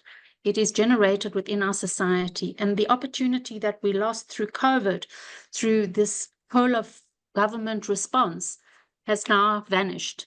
And I'm very sad for that. But again, to celebrate Krish and his perspective, thank you very much for a great lecture. Thank you, Sue. It wouldn't be a discussion from Sue if commercial determinants of health wasn't raised. But I think you are correct in the communication, but we need to do a lot more about the narrative from our side, because we do know industry controls the narrative largely. And then I'm now going to hand over to Dr. Francis Magombo. Francis, over to you. Thank you, Atia. Again, let me first also thank Professor Krishna for the wonderful presentation. It was very insightful. Thank you for that. So I think for me, I was going just to talk about the health workforce as related to your lecture, and also as related to universal health coverage. So in general, the universal health coverage, we normally are looking at providing equitable quality health services, and also to look at the range of services that are provided. So, well, again, also we talk about the financial risk protection. But for the services that are going to be provided, we are aware that for health services delivery and management is labor intensive, and we need actually the actual bodies to be there. And these have also to be adequately distributed. This is relevant, I think, for both the, Professor talked about the essential public health functions, which basically looking at all the other public health functions that we need to deliver to the population. So the healthcare workers, the healthcare workforce is very important for those, as well as the delivery of the primary healthcare services. So without those, it's usually not easy to deliver equitable or quality health services to achieve universal health coverage. But we are aware, Professor mentioned a number of issues, like how do we capacitate our health workforce? Also, how do we train them, looking at other methodologies than the routine ways of training them. And again, he mentioned about collaboration, basically among the different healthcare workers, and also the managers, and also the leadership.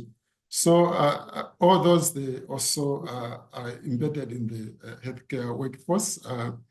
And we also note that there are different challenges in this area. One of them being, like, because of the financial issues and the like, it may be difficult to have all the healthcare workforce. Retaining them may be a difficult thing. So as a result of this, we are finding that sometimes there are shortages in the facilities, shortages in the different areas where they need to work. But these shortages are not really equitably distributed. In a similar or in the same geographical location, you will find some facilities have much more healthcare workers. Some region the same, other region not having adequate. So this is something that is something that is continuously discussed, but it's something that we need to find out how do we really address these issues. Again, I think information systems is one of the issues that we need to improve upon in the healthcare workforce, basically because we are looking at how do we plan for healthcare workforces across all the regions. So I think when we are talking about planning, we would much prefer to have a planning for all the health facilities, including the private sector as well as the public sector. So I think as my last comment, I'll just mention in terms of we need to really understand what are the drivers of these inequities or imbalances that we are seeing.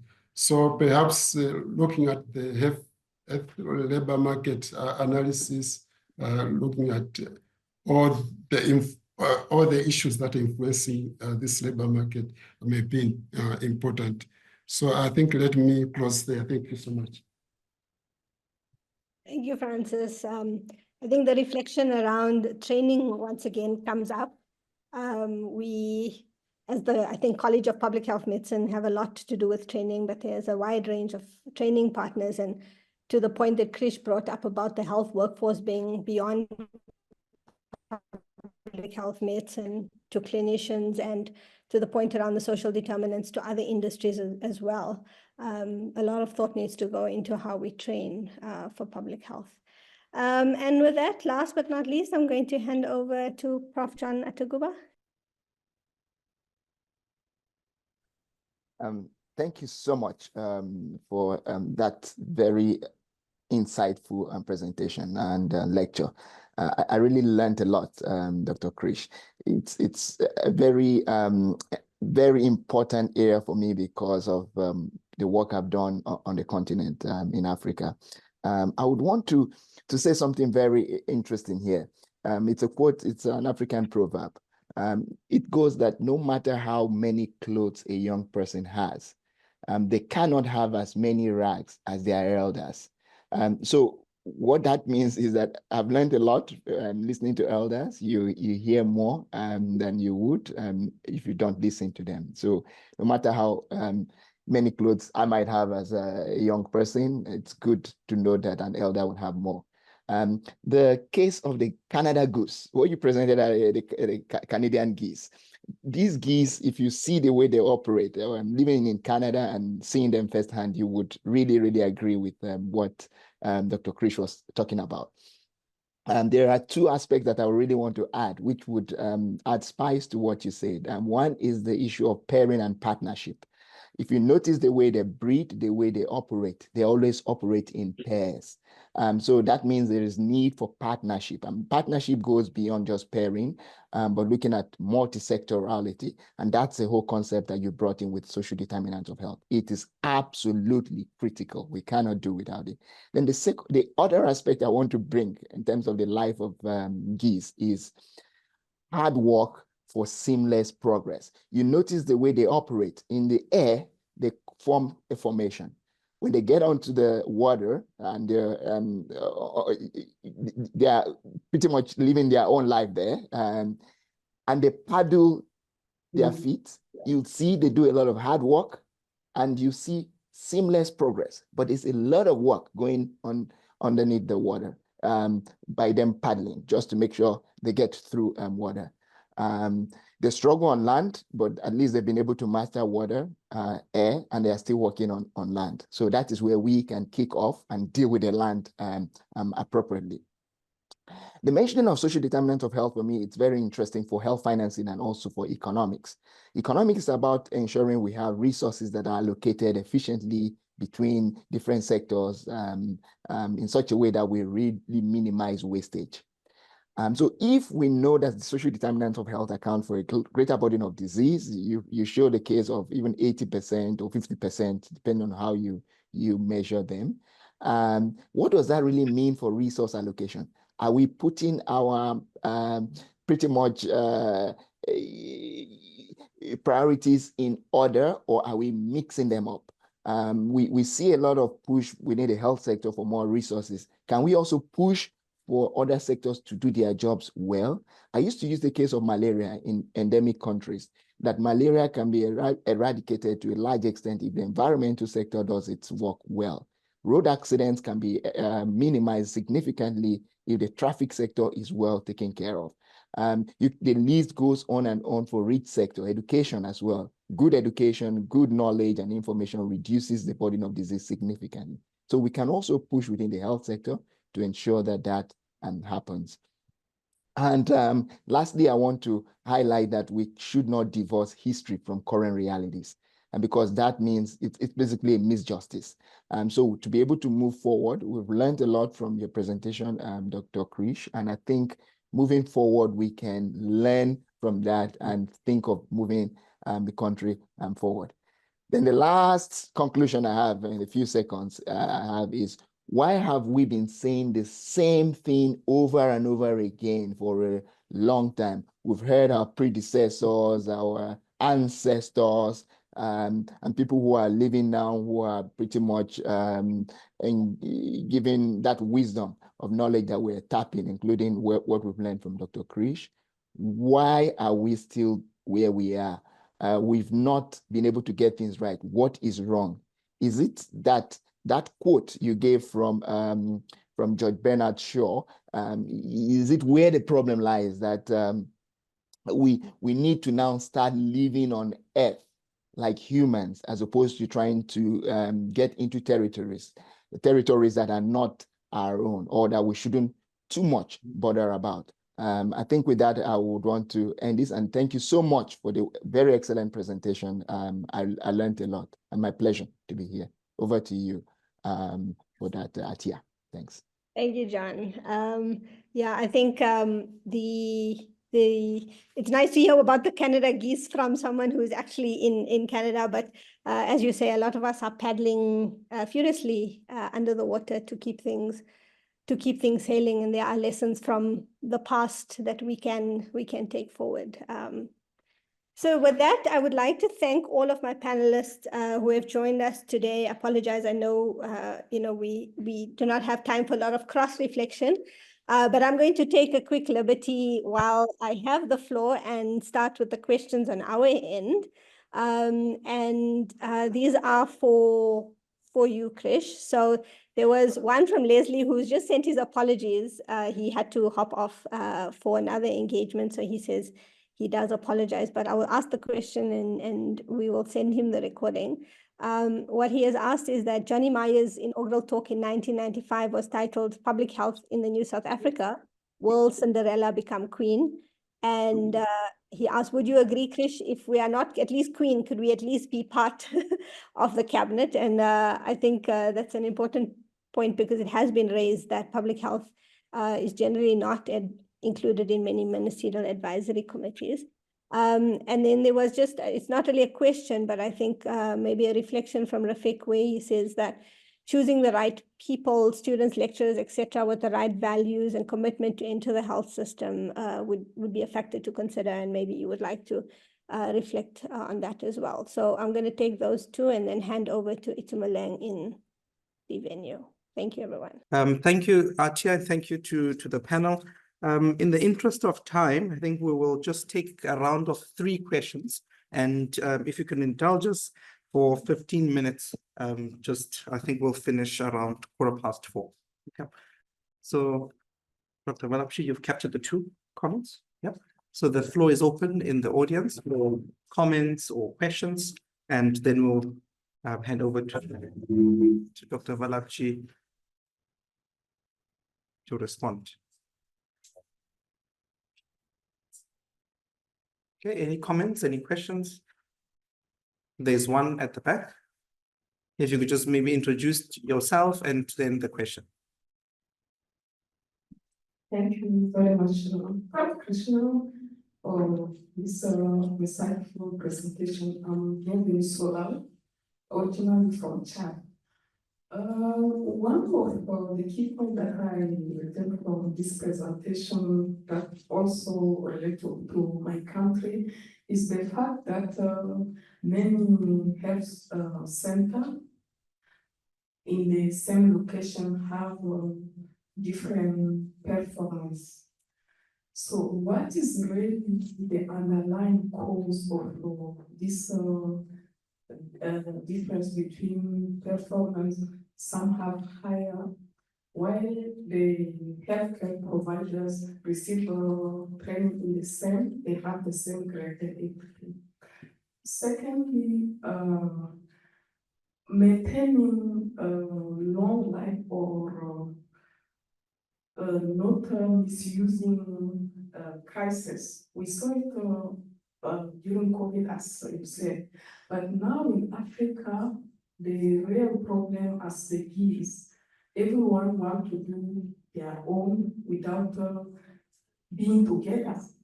How do we maintain or share together within Africa to build something that is good so that our public health sector grow further. Thank you. Thank you so much.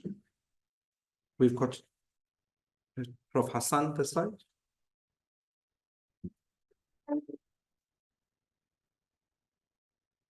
Thanks, Krish, for a fantastic lecture. My name is Hassan Mohammed, public health medicine specialist with the Western Cape Department of Health and with Stellenbosch University. You referenced Palestine earlier on in your talk. I hear very often people say, but we've got enough problems in South Africa. Why should we care about what's happening elsewhere in the world? Perhaps you want to venture an answer to that question. Thanks. Thanks, Professor. Last comment, question? Okay. Right, I think those four are sufficient. Dr. Vallabjhee, if you're able to just briefly give feedback. Saying you'll move here. Thanks very much, Vitu. When I finished the talk, I thought I was done, and the questions were for the panel speakers. But like they say, it's not over till it's over. Okay, so thank you very much for the questions. Johnny Meyer's comment about public health being part of the Ministerial Advisory Committee, I think absolutely right, and it's probably one of the things we can learn from. In the province, we had an advisory committee, and the public health colleagues played a very powerful role in that. So I think that's an important lesson, and in my mind, there is not much debate about it. It's an important lesson to learn. Choosing the Rafiq's point about choosing the right people for training, I think, yes, and I think, colleagues in academic settings are probably better qualified to speak to this. But I think, like I spoke about choosing competent managers, and oftentimes we lean on hard technical qualifications. How many A's did you get in metric, etc., versus other criteria? And how do we think harder about the aptitude of students we choose, whether it's medicine, whether it's nursing, or whatever other discipline it is? So that's something that I think we should pay attention to, because the issues of ethics and morals, etc., that we raise, and the values of serving, etc., is something that should be ingrained from quite an early time, and the training opportunity in our higher education institutions are an important place to start sowing the seeds for that. Underlying performance across facilities is a hard one, and I think it's a conundrum that we all try to find out. I'm sure there are very different factors, but the point I would like to make is that oftentimes, the easy line of default is it's the system. That the system is dysfunctional, the system is broken, etc. And the point about some facilities, and I'm not saying we mustn't repair the system, right? But within the suboptimality of all of that, facilities still can achieve, right? And my friend Dr. Carter often chooses the issue of ESCOM. Okay, we know what we've been through in the country around with ESCOM. Okay, and in the last 200 or 250 days, where load shedding has been sorted out, and we hope it's sorted out for the long term, right?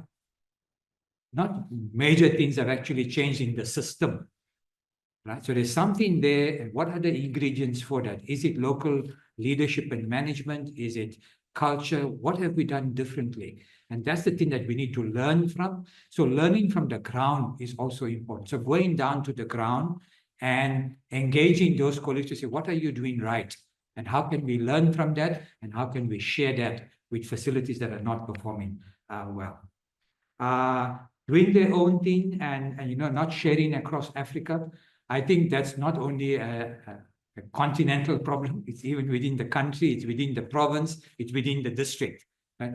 We're just not very good at sharing, at opening ourselves up to engage. And yet the funny thing is we're all in the public, private sector side, we're all in the public service, we all want the same thing. Okay? So, there's something there that we're not doing right. You get my point? And I think we need to work harder about sharing together. Having said that, I think leadership is key. So the leadership and the ability to mobilize across different sectors, different disciplines, different cadres, different healthcare professional groupings. That requires a special quality of leadership, because you've got to open yourself to listen. You've got to open yourself to see what are the concerns and try and take a step up to harness that collective effort towards a common purpose. So it requires a particular brand of leadership, which I think we need at all levels in the system. Last question, Hassan, about we got enough problems in South Africa and why worry about Palestine? I think, you know, we are a global human race, right? And I think we must remember, the colleague, I think it was John, who said we must remember our history, okay? So when we struggled against apartheid, right, one of the pillars of our struggle was international isolation and international support. It was a core pillar, right? And it brought the pressure to bear on the apartheid regime and brought them to the table to negotiate, okay? So we must not forget our history, right? So when there are peoples like in Palestine and other parts of the world that are subjugated, that are occupied, that are oppressed, right? I just can't see it that we can put our heads in the sand and say, we got enough problems. Having said that, we must be able to combine attention on different things. It doesn't mean we're going to neglect our problems in the country and only focus on Palestine. We can focus on both, right? And we must do that. I think we have a moral responsibility to do that. Thank you very much.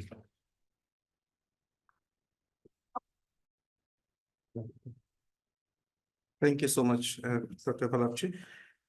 So I will hand over to Associate Professor Mary Kawonga, who is a public health medicine specialist and a member of council as well, for the closing remarks. Mary. Thank you very much, Itumeleng, and thank you very much to the organizers of this Pholela Lecture. I think it was really, really wonderful. Particularly thanks to Krish for that really thought-provoking and reflective talk. I think you left us with a lot to think about, food for thought. I think drawing on your vast experience and just your unique take on a lot of issues that are wrong, but also things that are right with our health system that could be improved. I think the panelists also gave really excellent reflections, and I will not repeat what they have said. I think there have been a lot of learnings for our College of Public Health Medicine, perhaps other colleges, also just broader public health fraternity, and to the health sector more broadly. So there are too many nuggets really to mention in these few closing remarks, and I do see, I think we do have a short period of time, too short to really reflect a lot, but I'm hoping that the broad church that's present in this the lecture. I mean, I could see people from public health medicine, public health more broadly, from government, from academia. I think this is really heartening because I think it gives us some indication that what was discussed today will potentially have a broad reach where these issues hopefully will be kept alive and people will continue reflecting on what you spoke about today, Krish. I just want to highlight a couple of recurring themes as takeaway message, just as I saw them from my standpoint. Obviously not exhaustive, but just two issues. And I think the big thing that Krish raised, and I think was also reflected in some of the reflections that came thereafter, was the need for learning health systems. I think Krish paints a picture of an ailing health system in South Africa, and obviously it might be the case for places elsewhere. But I think he also highlighted opportunities for improving the situation. Krish highlighted pockets of excellence, examples of innovation for change. For example, different ways of working that were developed during COVID-19. The Health Impact Assessment Unit in the Western Cape, that's established at provincial level. The journal clubs that have been established to try and nurture a culture of learning in the health system. All of these are really, really key lessons and practices that are really excellent, but I think they're happening in small pockets and perhaps are not being shared as widely as they ought to. And so I think the challenge for us as public health medicine and our partners who are on the platform today is what role, really thinking quite carefully about us playing a role in creating or contributing to creating a culture of knowledge sharing, optimizing on the good lessons that are out there. So for example, how do we enhance knowledge translation skills as part of our public health medicine training and our public health training more broadly? Because I think knowledge translation sometimes seems like it's something very simple, but there are actually particular actions and methodologies that could be employed. So how do we do more of that in our training as well as in our practice?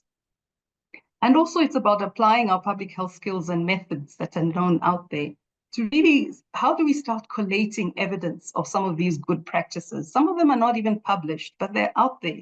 And we can see that they're actually having a positive impact. So collating evidence on positive lessons and also developing workable models for facilitating the translation of those lessons into other settings and so on.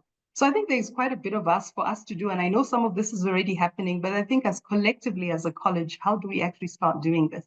I know our college has an advocacy, policy advocacy subcommittee. Perhaps this is something to put on their agenda, to start thinking about, but also just something we're throwing out quite broadly for others on the platform to think about. And then the second point, I think that's been a recurring theme is obviously leadership. I mean, I think from what Krish has been saying and some of the panel's responses, and I think Flavia also reflected on some of this, is I think we need a leadership revolution. So addressing today's multiple and varied challenges that have been highlighted, challenges to universal health coverage, challenges to strengthening our health system. We need leaders, as quoting Krish's words, that are deliberate, can take deliberate and intentional. And so it's a shift from the passive business as usual and disorganized stance that I think is the norm in our health system. And many circles, and not in academia, but also, I mean, not just in the health service delivery, but also in academia and our training circles as well. So you know, the usual business as usual of working in silos, not using evidence, the lack of empathy amongst leaders, not having bold and decisive leaders in power, for example. So how does the health system create the kind of leader that we need? A leader that's empathetic, reaches across divides, nurtures teamwork, etc., because that's what's being highlighted as the kinds of qualities that we need. So I think this is a call to all sectors to reflect on. But for us, I think as public health medicine and other colleges and training institutions, I think it's really thinking carefully about the selection criteria, and I think this has been alluded to, into training programs, but also what new elements do we incorporate into our training of medical doctors, of public health medicine specialists, of public health practitioners, of public health and health system leaders.